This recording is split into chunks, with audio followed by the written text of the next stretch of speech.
ಕಾಂಗ್ರೆಸ್ ಹಾಗೂ ಬಿಜೆಪಿ ಮಧ್ಯೆ ಸಾಲದ ಟಾಕ್ ವಾರ್ ಜೋರಾಗಿದೆ. ಸಾಲಗಾರ ಎಂದ ಸೋಮಣ್ಣ ಮತ್ತು ಅಶೋಕ್ ವಿಚಾರಕ್ಕೆ ಸಿಎಂ ಸಿದ್ದರಾಮಯ್ಯನವರು ರಿಯಾಕ್ಟ್ ಮಾಡಿದ್ದಾರೆ. ಬೈಕೊಂಡಿರ್ತಾನೆ, ಚೆನ್ನಾಗಿ ಬೈಕೊಂಡ್ರಾ, ಕಂಗ್ರ್ಯಾಚುಲೇಷನ್ಸ್, ವೆರಿ ಗುಡ್, ಇಬ್ರಿಗೂ ಫಸ್ಟ್ ರ್ಯಾಂಕು. ಓರಪ್ಪ ಆಚೆಗೆ ಸುಮ್ಮನೆ ಕಲಿ ಮಾಡ್ರಿ ಜಾಗ.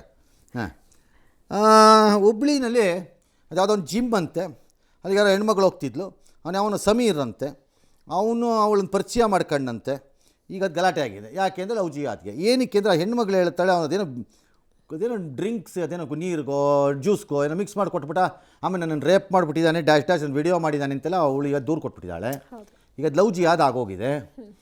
ಅವ್ನು ಯಾರು, ಯಾವನ ಸಮೀರ್ದವ್ನು ಸೋದ್ರ, ಇಲ್ಲ ಅವರಿಬ್ರಿಗೂ ಪರಿಚಯ ಆಯಿತು ಅಂತ. ಅಮ್ಮ ತಾಯಿ ನೀನು ಹೇಳಕ್ಕೆ ಬರಲ್ಲ ಅದನ್ನೆಲ್ಲ, ನೀನೇನು ಆ ಸರ್ಟಿಫಿಕೇಟ್ ಅಥೆಂಟಿಕೇಷನ್ ಆಫೀಸರಾ, ನೀನು ಹೇಳಕ್ಕೆ ಬರಲ್ಲ. You have to face the law. ಈಗ ಒಂದು 4 ಫೋಟೋ ಇಟ್ಕೊಂಡು ಆ ಫ್ಯಾಮಿಲಿ ಗೊತ್ತಿತ್ತು ಅನ್ನೋದು 10,000 ಇರ್ಬೋದು, ಅದು ಬೇಕಾರೆ, ದಟ್ಸ್ ನಾಟ್ ಎ ಪಾಯಿಂಟ್. ಅದು ಬಿಕಾಸ್ ಇದು ಅಮೌಂಟ್ಸ್ ಟು ರೇಪ್ ಇಲ್ಲಿ and misuse of a lady ಆಗುತ್ತೆ. ನೀನು ಹೆಣ್ಣಾಗಿ ಅದನ್ನು ಹೇಳಬಾರ್ದು. Allow the law to take its own course ಅಷ್ಟೇ, ಬೇರೆ ದಾರಿ ಇಲ್ಲ.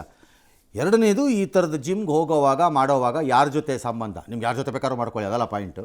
ಯಾರ ಜೊತೆ ಇರಬೇಕು, ಯಾರ ಜೊತೆ ಇರಬಾರ್ದು, ಹೇಗಿರಬೇಕು ಹೇಗಿರಬಾರ್ದು ಅನ್ನೋಂಥ ಕನಿಷ್ಠ ಸಾಮಾನ್ಯ ಪ್ರಜ್ಞೆನ ಈ ಇಶ್ಯೂ ನೋಡಿದ ಮೇಲೆ ಉಳಿದವರೆಲ್ಲರೂ ಒಂದು ಸ್ವಲ್ಪ ಅರ್ಥ ಮಾಡ್ಕೊಂಡ್ರೆ ಸಂತೋಷ, ಇಲ್ಲದಿದ್ದರೆ ನಿಮ್ಮ ಇಷ್ಟ ಅಲ್ವೇ. ಅವನು ಮೊಬೈಲಲ್ಲೇನೋ ಹಿಂದೂ ಯುವತಿಯರ ಫೋಟೋ ವಿಡಿಯೋ, ಅದೇನೋ ಗರ್ಭಧಾರಣೆ ತಡೆಗಟ್ಟೋ ಟ್ಯಾಬ್ಲೆಟು, ಸ್ಕ್ಯಾನಿಂಗ್ ರಿಪೋರ್ಟ್ ಯಾವುದೋ ಎಲ್ಲ ಇದೆಯಂತೆ. ಆಯ್ತೆಲ್ಲ ಇನ್ವೆಸ್ಟಿಗೇಟ್ ಮಾಡ್ರಪ್ಪ, ಎಲ್ಲನೂ ಇನ್ವೆಸ್ಟಿಗೇಟ್ ಮಾಡಿ. ಎಸ್